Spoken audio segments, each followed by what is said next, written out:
So one thing that really struck out to me, and I've been thinking about it for some time, is when Musa alayhi salam, when Moses had fled and he was in Madian, and he helped these two girls, get water for their animals. And then they left, and their father asked, how did you get water so early? And he sent one of them back. And Allah actually, of all these details, like you would imagine Allah would highlight details about like Judgment Day or the battle between the Pharaoh and Moses, or, like when he was able to come back and challenge, or how he escaped, like big details. But in the middle of all of that, in the final revelation of Allah, Allah takes the time out to mention this little, what seems like a minor detail. وَجَاءَتْ إِحْدَاهُمَا تَمْشِي عَلَى اسْتِحْيَاءٍ. One of them came all the way, walking. Now there's two ways to translate this. She came walking shyly, like in a shy way. And she came walking over to him despite being shy. There's two ways of ala istihya, ala raghmi min istihyaiha. There's two ways of looking at it, okay? And I was fascinated that Allah would actually go out of His way in His final revelation to humanity until the Day of Judgment to highlight the way a woman walked. Like, what benefit could that have? Why is that important? And I realized that Allah Azza wa Jal, He highlights things in His book that are so pertinent to human guidance. The way a female walks is a powerful thing. It has an impact in society.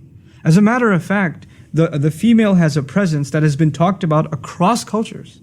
Across cultures, just her presence has a power, has an awe. It inspires something.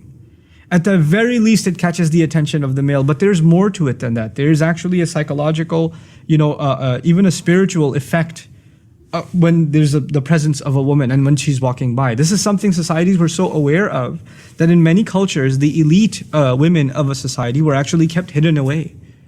They were kept, like in Korean society, old Korean society, for example, they wouldn't go out until the nighttime, the elite women. That has nothing to do with Islam. It's just they were aware of the power of the presence of women. And so Allah Azza wa Jal describes, and He's highlighting to women and to men, the effect that the role of a woman in public can have. And yet at the same time, Islam is not saying keep women indoors because they have too much of an effect. They have too much of an impact. Guys know, the ones that are watching this video, they're sitting in an auditorium classroom and a girl walks into the class, right? She doesn't have to be the most beautiful thing you've ever seen, but so long as she's a female, you're gonna be like, everybody in the room is gonna at least for a second look and then, okay, yeah. It has an effect. A guy walks in, that's what happens. So now Allah is highlighting a couple of things. One of the most beautiful things that's being highlighted here is despite her shyness. In other words, she has to engage in society. She has to go out. And yes, there will be people that stare. And sometimes if you have a vulgar society, people comment and whistle and make passes at them, or worse. There are societies where even harassing women on the street has become common. Sometimes verbally and sometimes even physically, it's become common. But yet she has to engage in that society. So she has to find a way of engaging in it that she can protect herself and yet at the same time be a participant in society. The second thing that's really beautiful here is she walked shyly. In other words, she walked guarding her modesty. She realized that she has a presence, and she realized that this is something that has an impact on others. It's not just about her, it's actually about recognizing the presence that she carries. And so she walked in a way that is shy. She walked in a way that is not showing off or is not provocative as to get the attention. And she's walking over to a young man, as a matter of fact, in this case, ala istihya, A female must recognize the power that she has.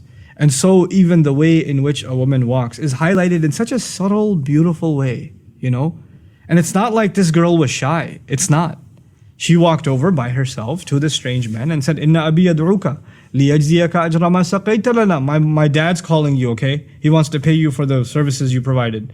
And if she was all that shy and scared, she would have called her sister, and at least two of them would have come. But she came by herself. And her dad was confident enough in her to send her by herself. So there's this amazing balance between confidence and engagement, even when you're on your own, and at the same time holding on to your modesty.